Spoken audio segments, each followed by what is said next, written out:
Hello everyone, and welcome back to another episode in our journey through versions. In this episode, we have upgraded from Alpha 1.0.9 to Alpha 1.0.10. Now, there's something interesting about this version.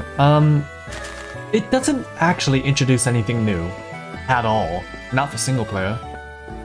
This is the first update to feature at least some form of multiplayer.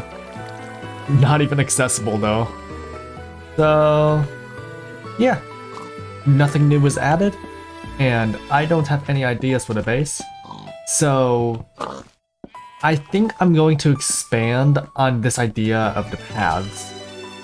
Because I do want parts of the space to feel connected, but I need to figure out how to connect it.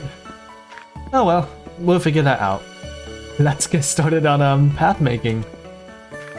Oh, also, I very haphazardly made a new skin that's more fitting for the series in my eyes. It's a bit interesting. It's very purple, but the clothing choice, for example, is actually just something I'd wear. It's based on clothes in my wardrobe. So, yeah. It's a bit expensive, but you know, we could live with it being a bit expensive. Now, it feels a little bit more connected.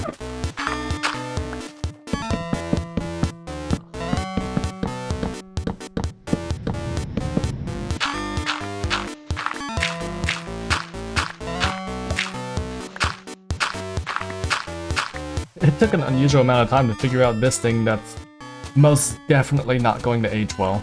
But, oh well. Now, here, for example, this little in-between area, we could definitely figure something out for it. Now, the thing is, with the amount of blocks we have, if we really want to put them to use, like, I'm thinking about this gradually. Our block palette hasn't really increased much at all from the InfDev days. And that results in, like, us being extremely limited and having to rely on shape. Like, for example, this Coliseum, if you don't include the slabs, which I'm pretty sure were late InfDev anyways, nothing new is here. This is just the same block palette we started off with, but used on a bigger scale.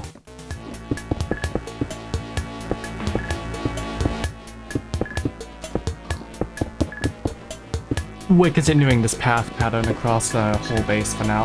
Now, doing that did leave an empty space here in the middle. We'll have to figure out something for that. These walkways will make the base way more traversable as well, since what we've been doing currently is just walking in a straight line from one place to the other, without any real sense of direction, outside of where the place is. So this would definitely help. Let's see, if we walk this way...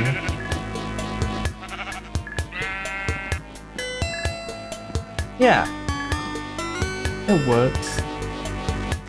We could also have...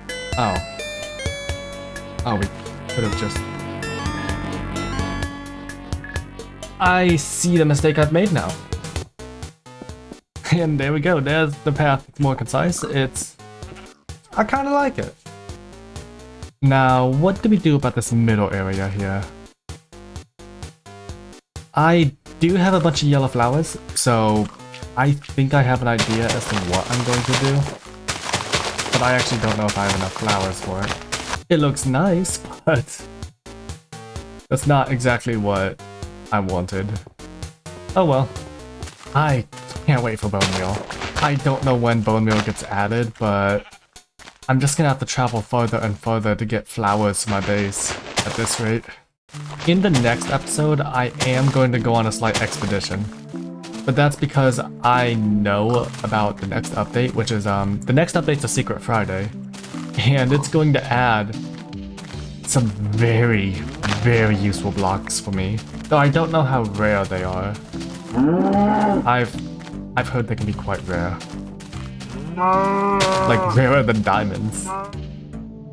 Yeah, this little area next to the Coliseum, it's quite cozy now instead of just feeling like the Coliseum's plopped down in the middle of nowhere. Let's move on to the next problem at hand, which is that area back there. There's no way to it, like by foot, so